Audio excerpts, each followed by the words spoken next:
So let's start with a great story. This is the story of a transition. And it illustrates a theme that's going to come up a few times today, this theme of technology readiness. Now, if you look at where we are today, you can see that the world relies heavily on nuclear power to generate electricity. And in particular, we just talked about the amount that this occupies of France's energy, and in the United States, as I said, it occupies about 15% of ours. But it didn't always look that way. In fact, let's go all the way back to 1942 when the US, during the Manhattan Project, had the first, what I would call pilot experiment, if you will, which was that first nuclear reaction, the first time you demonstrated that fission actually worked.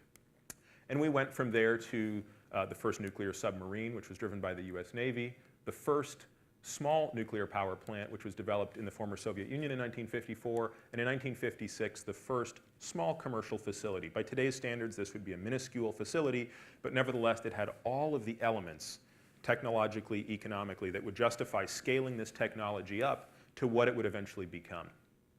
So in other words, by about 1956, we hit an inflection point in this technology, a point at which we could take a technology and through social, political will, and economic deployment of capital, scale this thing up to be meaningful.